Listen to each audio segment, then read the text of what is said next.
सुवर्ण 25 मिनिटं 50 बातम्यांमध्ये आपल्या सगळ्यांचं स्वागत। वेगवान स्वरूपातल्या बातम्या बघूयात, पण त्याआधी सुरुवात महत्त्वाच्या बातम्यांनी करणार आहोत। महत्त्वाच्या बातम्या। प्रायोजक अमृत नोनी पेन रिलीफ स्प्रे। ज्येष्ठ उद्योजक रतन टाटांचा उद्योगरत्न पुरस्कारानं गौरव। उद्योग क्षेत्रातील योगदानाबद्दल मुख्यमंत्र्यांच्या हस्ते सन्मान। ट्रोल करण्याकरता राजकीय पक्षांनी लोक पाळली आहेत। पिंपरी चिंचवडमधील कार्यक्रमात राज ठाकरेंची टीका। लोकसभेकरता भाजपनं कसली आहे कंबर। राज्यातील 47 आमदार आजपासून मध्य प्रदेश दौऱ्यावर। ॲपद्वारे ठेवली जाणार आमदारांवर करडी नजर। विद्यार्थिनींशी उद्धट वागणाऱ्या कंडक्टरला पायाखाली तुडवेन। शिवसेना आमदार संतोष बांगर यांचा नवा व्हिडिओ व्हायरल। छत्रपती शिवरायांचा पुतळा रातोरात हटवला। भाजप हिंदुत्ववादी संघटनांकडून बागलकोट बंदची हाक। शहरात पोलीस बंदोबस्त। अहमदनगरच्या राहता तालुक्यात लव जिहाद प्रकरणी दोघांवर गुन्हा दाखल। अल्पवयीन मुलीला लग्नाकरता बळजबरी केल्याचा आरोप।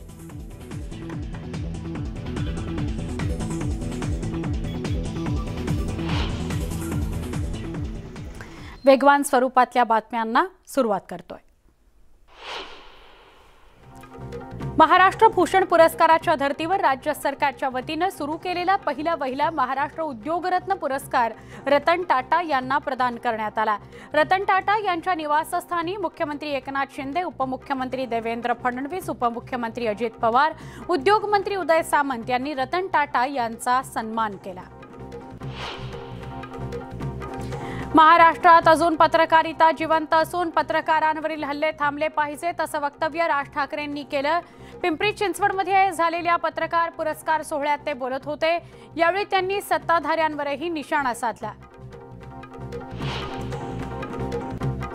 राजकारणाची भाषा सध्या बदलत असून सत्तेचा अमरपट्टा घेऊन कुणी जन्माला येत नाही। आलेली सत्ता जाते हे समजून घेतलं पाहिजे असं राज ठाकरे म्हणाले।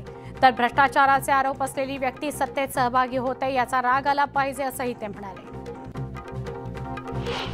छगन भुजबळांच्या वक्तव्यावरून नवा वाद पेटण्याची चिन्ह आहेत। शाळेत महापुरुषांचे फोटो लावले पाहिजे, त्याऐवजी शाळेत सरस्वती आणि शारदा मातेचे फोटो का लावले जातात असा प्रश्न राष्ट्रवादी काँग्रेसचे नेते छगन भुजबळांनी उपस्थित केला। यामुळे नवीन वाद निर्माण होण्याची शक्यता आहे। आधी अजितदादा चक्की पीसिंग असं म्हणायचे, आता अजितदादा किसिंग चालू आहे असा टोला अंबादास दानवेंनी लगावला। तर लोकसभा निवडणुकीत कुणी कितीही गुडघ्याला बाशिंग बांधून बसलं तरी उद्धव ठाकरे सगळ्यांना पुरून उरणार आहेत असं ते म्हणाले। भाजपचे राज्यातील 47 आमदार आजपासून मध्य प्रदेश दौऱ्यावर आहेत। भाजपच्या आमदारांकडे तेलंगणा, मध्य प्रदेशची जबाबदारी देण्यात आली आहे। पुढील आठवडाभर भाजपचे आमदार मध्य प्रदेशमध्ये असतील, त्यानंतर दुसऱ्या राज्यात ते आमदार जातील। सलग 7 दिवस केंद्राकडून भाजपच्या आमदारांची शाळा घेतली जाणार आहे। सप्टेंबर महिना सत्ता बदलाचा राहील, मुख्य खुर्ची बदललेली असेल असं भाकीत विजय वडेट्टीवारांनी केलं। येणाऱ्या 15 ते 20 दिवसात काय बदल होईल हे लक्षात येईल असं वडेट्टीवार म्हणाले। त्यामुळे सगळ्यांच्याच भुवया उंचावल्या। 2024 पर्यंत एकनाथ शिंदेच मुख्यमंत्री राहतील असं स्पष्टीकरण भाजप प्रदेशाध्यक्ष चंद्रशेखर बावनकुळेंनी दिलं। विजय वडेट्टीवार ज्योतिष आहेत का असा खोचक सवाल अर्जुन खोतकरांनी केला। मुख्यमंत्री बदलाच्या वक्तव्याचा त्यांनी समाचार घेतला, तर ही सत्ता फक्त एकनाथ शिंदेंमुळेच असल्याचं ते म्हणाले। आदित्य ठाकरे आज नाशिक दौऱ्यावर आहेत। सिनेट निवडणुकीच्या पार्श्वभूमीवर ते विद्यार्थ्यांशी संवाद साधणार आहेत। त्याचसोबत नाशिकमधील पदाधिकाऱ्यांची ते महत्त्वाची बैठक घेणार आहेत। छत्रपती संभाजीनगर लोकसभा मतदारसंघातून भागवत कराड इच्छुक आहेत। 2019 मध्ये शिवसेना उमेदवारांचा या ठिकाणी पराभव झाल्यामुळे या जागेवर भाजपकडून तयारी केली जात असल्याचं ते म्हणाले। नवाब मलिक यांच्या विरोधातली याचिका मोहित कंबोज मागे घेणार अशी माहिती समोर आली होती। मात्र कंबोज यांनी या वृत्तात काही तथ्य नसल्याचं सांगत याचिका मागे घेणार नसल्याचं स्पष्ट केलंय। कंबोज यांनी कोविड काळात नवाब मलिकांविरोधात गर्दी जमा केल्याचा आरोप करत कोर्टात याचिका दाखल केली होती। कर्नाटकातील छत्रपती शिवाजी महाराज पुतळा हटवल्याप्रकरणी भाजप आक्रमक झालाय। कोल्हापुरातील बागलकोटमध्ये भाजप आणि हिंदुत्ववादी संघटनांकडून बंदची हाक देण्यात आली। या बंदला संमिश्र प्रतिसाद मिळत आहे। नितेश राणेंना मंत्री व्हायचं असल्याने सातत्यानं तेढ निर्माण करणारी टीका करत असतात असा हल्लाबोल अबू आझमींनी केला। ते मालेगावमध्ये बोलत होते। यावेळी त्यांनी राणेंवर निशाणा साधला। बीड जिल्ह्यामध्ये सगळ्या शाळांच्या वेळेत बदल करण्यात आलाय। शिक्षणाधिकारी श्रीकांत कुलकर्णी यांनी याबाबत आदेश काढलाय। यापुढे सर्व शाळांमध्ये 5.5 तासांहून अधिक काळ अध्यापन नसावं असे आदेश काढण्यात आले। बीड जिल्ह्यामध्ये वीज बिल न भरणाऱ्या वीज ग्राहकांवर कारवाईचा बडगा उगारण्यात आलाय। कारवाईत 1,57,000 ग्राहकांचा वीज पुरवठा खंडित करण्यात आलाय। एसटी वाहकाला पायाखाली तुडवेल असं म्हणत आमदार संतोष बांगर यांनी एसटी आगार प्रमुखाला फैलावर घेतलं। विद्यार्थिनींशी उद्धटपणे वर्तन केल्याप्रकरणी त्यांनी आगार प्रमुखाला बोलावून घेतलं आणि त्याला धारेवर धरलं। त्यासोबत वाहकावर कारवाईची मागणी सुद्धा केलेली आहे। पुणे मनपानं खराडीत भूसंपादनाच्या वादातून 32 वर्षांपासून रस्त्याचं काम रखडलं होतं। मनपाचे अतिरिक्त आयुक्त विकास ढाकणे यांच्या नेतृत्वात तातडीनं इथल्या रस्त्याचं रखडलेलं काम पूर्ण करण्यात आलं। त्यामुळे कायम होणाऱ्या वाहतूक कोंडीतून पुणेकरांची सुटका झालेली आहे। कारागृहातील कैद्यांच्या मजुरीमध्ये सरासरी 10 रुपयांची वाढ करण्यात आली आहे। कारागृह महानिरीक्षक अमिताभ गुप्ता यांनी याबाबत महत्त्वाचा निर्णय घेतला। कुशल कैद्यांच्या मजुरीमध्ये 67 वरून 74 रुपयांपर्यंत वाढ करण्यात आली आहे। 7 वर्षांनंतर कैद्यांच्या मजुरीत 10% वाढ झाली। सिंधुदुर्गमधील अडाळी MIDCतील 24 फ्लॅट्सचं वाटप करण्यात आलं। यात एका विदेशी कंपनीचा 250 कोटींचा प्रकल्प येतो। या संदर्भात MIDCच्या प्रादेशिक अधिकारी वंदना खरमाळे यांनी आढावा बैठक घेतली। कोयना एक्सप्रेस रविवारी रद्द करू नये अशी मागणी पिंपरी चिंचवड रेल्वे प्रवाशांकडून करण्यात आली आहे। या रेल्वेला मोठा प्रतिसाद मिळतोय। त्यामुळे गर्दी टाळण्याकरता कोयना एक्सप्रेस रविवारी सुद्धा सुरू ठेवण्याची मागणी करण्यात आली आहे। बीडच्या वडवणी शहराजवळील महामार्गाची दुरवस्था झाली आहे। रस्त्यावर मोठमोठे खड्डे पडलेत। अपघाताच्या घटनांमध्ये त्यामुळे वाढ झाली आहे। या विरोधात खड्ड्यांमध्ये वृक्षारोपण करत किसान सभेनं आंदोलन केलं। छत्रपती संभाजीनगरमध्ये पिकांवर गोगलगायींचा प्रादुर्भाव झाला। रामवाडी शिवारात गोगलगायींमुळे सोयाबीन पिकाचं मोठं नुकसान झालं। या संदर्भात तातडीनं पंचनामे करून भरपाई देण्याची मागणी करण्यात येते। वर्ध्यामध्ये झालेल्या पावसामुळे धरणातील पाणीसाठ्यात वाढ झाली। पावसामुळे लोअर वर्धा प्रकल्पाचे 7 दरवाजे उघडण्यात आले। मोठ्या प्रमाणात पाण्याचा विसर्ग सुरू आहे। दरम्यान प्रशासनाकडून नदीकाठच्या गावांना सतर्कतेचा इशारा देण्यात आलाय। भंडाऱ्यातील गोसीखुर्द धरणाच्या जलसाठ्यामध्ये वाढ झाली असून धरणाचे 13 दरवाजे उघडण्यात आले। धरणाची पाणी पातळी नियंत्रित राखण्याकरता नदीपात्रात पाण्याचा विसर्ग सुरू करण्यात आला। दरम्यान नदीकाठच्या गावांना सतर्क राहण्याचं आवाहन करण्यात आलंय। वाशिम जिल्ह्यातील रिसोड, मंगळूर, पीर, वाशिमसह अनेक ठिकाणी जोरदार पाऊस झालाय। सोयाबीनमुळे तूर, कपाशी, मूग पिकांना मोठा आधार मिळालेला आहे। दरम्यान दिवसभर पावसाचा येलो अलर्ट हवामान विभागाकडून देण्यात आलाय। वर्ध्यात सलग दुसऱ्या दिवशी पावसाच्या सरी बरसल्या। गेल्या काही दिवसांपासून पावसाने दडी मारल्यामुळे पिकांचं मोठं नुकसान होत आहे। मात्र पावसाच्या कमबॅकमुळे पिकांना जीवदान मिळालं। गोंदिया जिल्ह्यात सकाळपासूनच ढगाळ वातावरण आहे। काही भागात पावसाच्या सरी बरसल्या। वातावरणात गारवा निर्माण झाल्यामुळे नागरिकांना उकाड्यापासून दिलासा मिळाला। तर दुसरीकडे नुकतीच भात रोवणीची कामं पूर्ण झाली असून भात पिकाला सुद्धा जीवदान मिळालं। नांदेडमध्ये 22 दिवसांनंतर पावसाच्या सरी बरसल्या। पावसामुळे वातावरणात गारवा निर्माण झाला। खरीप पिकांना जीवदान मिळालं। त्यामुळे शेतकऱ्यांना मोठा दिलासा मिळाला।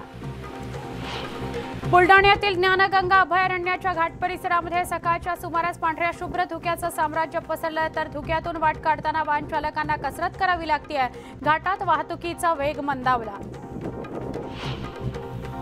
राज्यात 22 दिवसांपासून पावसाने दडी मारली आहे। त्यामुळे सरकारनं कोरडा दुष्काळ जाहीर करावा अशी मागणी विरोधी पक्षनेते वडेट्टीवार यांनी केली आहे। यवतमाळमध्ये कृषी मंत्री धनंजय मुंडेंनी आत्महत्याग्रस्त शेतकऱ्याच्या कुटुंबाची भेट घेतली। अतिवृष्टीमुळे नुकसान झाल्यानंतर शेतकरी मनोज राठोड यांनी आपलं जीवन संपवलं। दरम्यान कृषी मंत्र्यांनी राठोड कुटुंबाची भेट घेत त्यांचं सांत्वन केलं। तातडीनं मदत करण्याचे आदेश अधिकाऱ्यांना दिले। नाशिकच्या सिन्नर तालुक्यातील सुळेवाडीत अज्ञातांनी टोमॅटोच्या पिकाचं नुकसान केलं। या शेतकऱ्याचं 5 लाखांचं नुकसान झालं। या विरोधात ग्रामस्थांकडून संताप व्यक्त होतोय। अज्ञातांवर कारवाई करावी अशी मागणी होतीये। वाशिममध्ये टोमॅटोची आवक वाढली असून टोमॅटोला 80 रुपये किलो दर मिळतोय। दरम्यान आगामी काळात टोमॅटोच्या दरात आणखी घट होण्याचा अंदाज वर्तवला जातोय। लातूरमध्ये पावसाळा सुरू होऊन 2 महिन्यांचा कालावधी उलटलाय, तरीही जिल्ह्यातील बहुतांश भागात अद्यापही समाधानकारक पाऊस पडलेला नाही। त्यामुळे 10 प्रकल्प कोरडे पडलेले आहेत। उर्वरित प्रकल्पात जेमतेम पाणीसाठा उपलब्ध आहे। लघु मध्यम प्रकल्प पूर्ण क्षमतेने भरण्याकरता नागरिकांना मोठ्या पावसाची प्रतीक्षा आहे। गोंदियातील वडेगाव ग्रामपंचायतीमधील सरपंच आणि 3 सदस्यांवर एसीबीने कारवाई केली आहे। बिल काढण्याकरता ठेकेदारांकडे 70,000च्या लाचेची मागणी करण्यात आली होती। या प्रकरणी तक्रार दाखल झाल्यानंतर तिघांना ताब्यात घेण्यात आले। अहमदनगर जिल्ह्यात अल्पवयीन मुलीला लग्नाकरता जबरदस्ती करणाऱ्यांवर गुन्हा दाखल झालाय। प्रवरानगरमध्ये आरोपींच्या त्रासाला कंटाळून पीडित कुटुंबाला गाव सोडावं लागलं होतं। अखेर पीडितांनी पोलिसात तक्रार दाखल केल्यानंतर तातडीने गुन्हा दाखल करण्यात आलाय। वर्ध्याच्या पुलगाव इथं पोलिसांनी महेश अग्रवाल यांच्या तांदळाच्या गोदामावर छापा टाकला। कारवाईत 45,86,000चा मुद्देमाल जप्त करण्यात आला। त्याचसोबत आरोपींवर जीवनावश्यक वस्तू अधिनियमांतर्गत गुन्हा दाखल करण्यात आला। नाशिक तलाठी पेपरफुटी प्रकरणात संशयित सचिन नायमाने संगीता घुसिंगे अजूनही फरार आहेत। नोकरीचा मीठ दाखवून उमेदवारांची लूट सुरू होती। घुसिंगेवर माढा पिंपरी चिंचवड पोलीस भरतीतही घोटाळ्याचे आरोप आहेत। बोगस लोकांच्या हातात शासकीय कागदपत्र दिल्यानं आणि भूमी अभिलेख कार्यालयातील अनागोंदी कारभारावर चिडून ठाकरे गटाच्या शिवसेना तालुका प्रमुखानं भूमी अभिलेख कर्मचाऱ्यांच्या कानशिलात लगावल्याची घटना घडली। भूमी अभिलेख कार्यालयात अनेक बोगस लोक काम करतायत। तसंच हे बोगस लोक सर्वसामान्यांना लुबाडत असल्याचा आरोप करण्यात येतोय। याच मुद्द्यावरून आक्रमक झालेले प्रदीप माने यांनी मुख्यालय सहाय्यक चंद्रकांत शिरढोणे यांच्या कानशिलात लगावली। धुळ्यामध्ये सिव्हिल इंजिनिअरिंगचं शिक्षण पूर्ण झालेल्या 24 वर्षाच्या तरुणीनं तापी नदीपात्रात उडी घेऊन आत्महत्या केल्याची धक्कादायक घटना घडली आहे। नंदिनीनं आत्महत्या का केली याचं कारण अद्याप समजू शकलेलं नाही। पोलिसांकडून तपास सुरू आहे। सुरतमधील बारडोलीच्या चाणक्यपुरी सोसायटीत गेल्या काही दिवसांपासून चोरीच्या घटना घडत आहेत। अशा चोरीच्या संशयातून रात्री मासेमारी करून परतणाऱ्या 5 मजुरांना मारहाण करण्यात आली। स्थानिक भाजप नेते देऊ चौधरी यांच्यावर मारहाणीचा आरोप आहे। दरम्यान पोलिसांनी वेळेत घटनास्थळी पोहोचून मजुरांचे प्राण वाचवले। यवतमाळच्या आर्णी तालुक्यामध्ये वन्य प्राण्यांमुळे शेतीचं मोठं नुकसान होत आहे। त्यामुळे शेतकरी चिंतातूर आहे। मोकाट जनावरांचा तातडीनं बंदोबस्त करावा अशी मागणी शेतकऱ्यांकडून केली जाते। कुडाळहून अवैधरित्या गायींची तस्करी करणाऱ्या टोळीचा पोलिसांनी पर्दाफाश केला। गुन्हे शाखेच्या कारवाईनंतर 5 गायींची सुटका करण्यात आली आहे। पोलिसांनी 2 जणांवर गुन्हा दाखल केलाय। अधिक तपास सुरू आहे। मालेगावमध्ये जागतिक फोटोग्राफी दिवस साजरा करण्यात आला। यानिमित्त शहरात कॅमेरा दिंडी काढण्यात आली। आमचा कॅमेरा आमचं दैवत अशा आशयाचे पोस्टर्स यावेळी झळकावण्यात आले। देहूत गणेश मूर्ती तयार करण्याच्या कामाची लगबग सुरू आहे। मूर्तींना रंग दिला जातो आहे। अंतिम टप्प्यात काम सुरू आहे। पुढील आठवड्यात रंगरंगोटीचं आणि सजावटीचं काम पूर्ण होईल। यंदा जीएसटीमुळे गणेश मूर्ती तयार करण्यास लागणाऱ्या कच्च्या मालाच्या किमती वाढल्यानं मूर्तीकारांच्या पुढे अडचणी निर्माण झाल्या आहेत। बेंगळुरू रेल्वे स्थानकात उद्यान डेली एक्सप्रेसला भीषण आग लागली। आगीचं कारण समोर आलेलं नाही। सगळे प्रवासी मात्र सुखरूप आहेत। आगीवर नियंत्रण मिळवण्याचे प्रयत्न सुरू आहेत। एक छोटासा ब्रेक पहा फक्त न्यूज 18 लोकमत।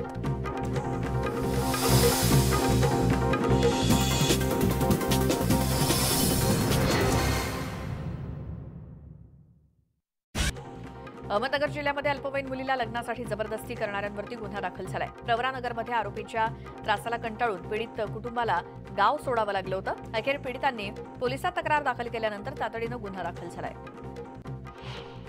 वर्ध्याच्या पुलगाव इथे पोलिसांनी महेश अग्रवाल यांच्या तांदळाच्या गोदामावरती छापा टाकला। कारवाईत 45,86,000चा मुद्देमाल जप्त केलाय। त्याचसोबत आरोपींवरती जीवनावश्यक वस्तू अधिनियमांतर्गत गुन्हा दाखल करण्यात आलाय। वाढत्या गुन्हेगारीला आळा घालण्यासाठी नाशिक पोलीस ऍक्शन मोडवरती आलेत। नागरिकांच्या मदतीसाठी पोलिसांकडून व्हॉट्सअप नंबर जारी करण्यात आलाय आणि या नंबरवरती मेसेज करून नागरिक पोलिसांना माहिती देऊ शकतील आणि माहिती देणाऱ्यांची नावं गोपनीय ठेवली जाणार आहेत। नाशिकमध्ये तलाठी पेपरफुटी प्रकरणामध्ये संशयित सचिन नायमाने आणि संगीता घुसिंगे अजूनही फरार आहेत। नोकरीचा आमिष दाखवून उमेदवारांची लूट सुरू होती। घुसिंगेवर म्हाडा, पिंपरी चिंचवड आणि पोलीस भरतीत सुद्धा घोटाळ्याचे आरोप आहेत. नितेश राणेंना मंत्री व्हायचं असल्यामुळे सातत्यानं तेढ निर्माण करणारी टीका करत असतात असा हल्लाबोल अबू आझमींनी केला. ते मालेगावमध्ये बोलत होते. यावेळी त्यांनी राणेंवरती जोरदार निशाणा साधला. भुसावळ शहरासह तालुक्यामध्ये शुक्रवारी तब्बल 18 दिवसांनंतर पावसानं हजेरी लावली. शहरामध्ये सायंकाळी 6 वाजेपर्यंत 8.2 मिलीमीटर पावसाची नोंद केंद्रीय जल आयोगानं केली आहे. पावसामुळे शहरामध्ये गारवा वाढलाय, तर ग्रामीण भागात पिकांना संजीवनी मिळाली आहे आणि पावसात खंड पडल्यामुळे कपाशी, सोयाबीन, मका इत्यादी पिकांची वाढ खुंटली होती. मात्र शुक्रवारी झालेल्या पावसामुळे बऱ्यापैकी दिलासा मिळालाय. चंद्रपुरात पावसाचं आगमन झालंय आणि पहाटेपासून जिल्ह्यामध्ये पावसाची रिपरिप सुरू आहे. सुमारे 20 दिवसांनंतर धानपट्ट्यामध्ये पाऊस पोहोचल्यामुळे शेतकरी सुखावलाय. कडक ऊन आणि कमालीच्या उकाड्यानं नागरिक त्रस्त झाले होते.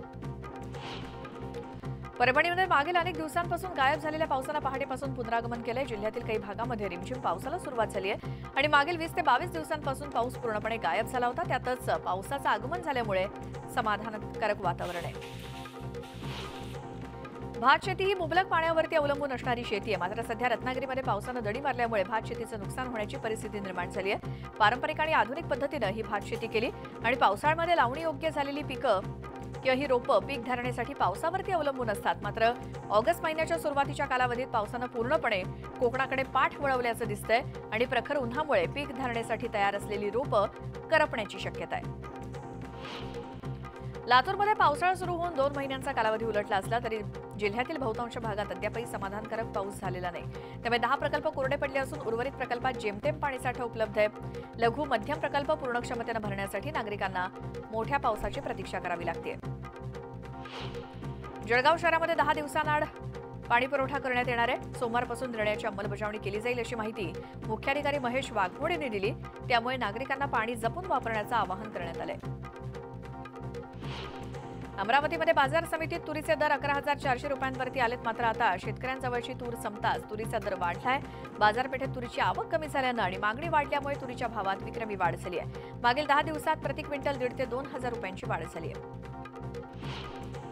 शेतकऱ्यांच्या जीवनात क्रांती यावी या उद्देशाने निर्माण करण्यात आलेली उदगीर येथील दूध डेअरी आणि दूध भुकटी प्रकल्प मागील काही काळापासून बंद असला तरी आगामी काळात हा प्रकल्प पुनर्जीवित करण्यासाठी शासन स्तरावरती पाठपुरावा करणार आहोत आणि त्यासाठी लागणारा निधी उपलब्ध करून देणार असल्याची माहिती मंत्री संजय बनसोडे यांनी दिली. परभणीतील बोरी या गावाला मागील 40 वर्षांपासून पाणीपुरवठा करणारी पाण्याची टाकी अखेर जमीनदोस्त करण्यात आली. ही टाकी धोकादायक स्थितीत असल्यामुळे पाडण्यात आली आहे. आता गावांमध्ये पाणीपुरवठ्यासाठी नवीन योजनेचा वापर केला जाणार आहे. लोणावळा नगर परिषद आणि महाराष्ट्र प्रदूषण बोर्डानं लोणावळ्यात 10 दुकानं आणि हॉटेल्सवरती कारवाई केली. मुंबई पुणे हायवे लगतची दुकानं आणि हॉटेल्स अशा 10 जणांवरती कारवाई करत बंदी असणारं प्लास्टिक जप्त केलं आणि दंडात्मक कारवाई करत प्रत्येकी 5,000 रुपये प्रमाणे 50,000 रुपये दंड वसूल करण्यात आला. पर्यटन नगरीमध्ये प्लास्टिकला बंदी असताना देखील अनेक दुकानं आणि हॉटेल्समध्ये सर्रास प्लास्टिक पिशव्या, ग्लासेस, स्ट्रॉ, चमचे आणि पत्रावळ्यांची विक्री सुरू असल्याचं निदर्शनास आल्यानंतर ही कारवाई झाली आहे. धुळ्यामध्ये इंडिया गटाची बैठक संपन्न झाली. महाराष्ट्रात जिल्हा पातळीवरती इंडिया गटाची ही प्रथमच बैठक झाली असून यात शिवसेना, राष्ट्रवादी काँग्रेस, राष्ट्रीय काँग्रेस तसंच भारतीय कम्युनिस्ट पार्टी, समाजवादी पार्टी, संभाजी ब्रिगेड, मार्क्सवादी कम्युनिस्ट पार्टी इत्यादी पक्ष सहभागी झाले होते. जिल्हा आणि तालुका पातळीवरती इंडिया गटाची बांधणी करत बैठका घेऊन सर्व निवडणुका एकत्र लढवण्याचा निर्णय यावेळी घेण्यात आला. बोगस लोकांच्या हातात शासकीय कागदपत्र दिल्यामुळे आणि भूमी अभिलेख कार्यालयातील अनागोंदी कारभारावरती चिडून ठाकरे गटाच्या शिवसेना तालुका प्रमुखानं भूमी अभिलेख कर्मचाऱ्यांच्या कानशिलात लगावल्याची घटना घडली. सांगलीच्या तासगावमध्ये भूमी अभिलेख कार्यालयात अनेक बोगस लोक काम करतात. तसंच ही बोगस लोक सर्वसामान्यांना लुबाडत असल्याचा आरोप करण्यात येतोय आणि याच मुद्द्यावरून आक्रमक झालेले प्रदीप माने यांनी मुख्यालय सहाय्यक चंद्रकांत शिरढोणे यांच्या कानशिलात लगावली. धुळ्यामध्ये सिव्हिल इंजिनिअरिंगचं शिक्षण पूर्ण झालेल्या 24 वर्षीय तरुणीनं तापी नदीपात्रामध्ये उडी मारून आत्महत्या केल्याची धक्कादायक घटना घडली आहे. नंदिनीनं आत्महत्या का केली याचं कारण अद्याप समजू शकलेलं नाही. पोलिसांकडून या घटनेचा तपास सुरू आहे. अमरावती जिल्हा परिषदेमध्ये पदोन्नतीसाठी 100 अधिकारी आणि कर्मचारी प्रतीक्षेत आहेत. सामान्य प्रशासनाचा आदेश धडकताच पदोन्नतीची प्रक्रिया सुरू झाली. येत्या 31 ऑगस्टपर्यंत पदोन्नतीची प्रक्रिया पूर्ण करण्याचे आदेश देण्यात आले आणि रिक्त जागा भरण्याच्या अनुषंगानं कर्मचारी आणि अधिकाऱ्यांची पदोन्नती होणार आहे. सुरतमधील बारडोलीच्या चाणक्यपुरी सोसायटीमध्ये गेल्या काही दिवसांपासून चोरीच्या घटना समोर येत होत्या आणि अशातच चोरीच्या संशयातून रात्री मासेमारी करून परतणाऱ्या 5 मजुरांना मारहाण करण्यात आली. स्थानिक भाजप नेते देव चौधरी यांच्या मारहाणीचा यांच्यावरती आरोप करण्यात येतोय. तर पोलिसांनी वेळेत घटनास्थळी पोहोचून मजुरांचे प्राण वाचवले. श्रावण महिन्याच्या सुरुवातीमुळे सोलापूर कृषी उत्पन्न बाजार समितीत विविध फुलांची आवक चांगलीच वाढली आहे. घाऊक बाजारपेठेत शेवंती 100 रुपये तर जुई 250 रुपये प्रति किलो.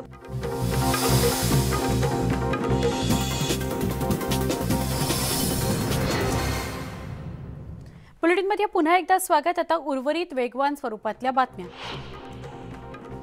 पुण्यातील तळेगाव इथल्या जिरावला या पार्श्वनाथ जैन मंदिरात चातुर्मासानिमित्त 44 दिवसांचा सिद्धितप करण्यात आला. 40 जैन तपस्वींकडून हा तप करण्यात आला.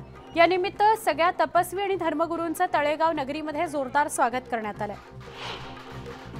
वाढत्या गुन्हेगारीला आळा घालण्याकरता नाशिक पोलीस ॲक्शन मोडवर आलेत. नागरिकांच्या मदतीकरता पोलिसांकडून व्हॉट्सअप नंबर जारी करण्यात आला.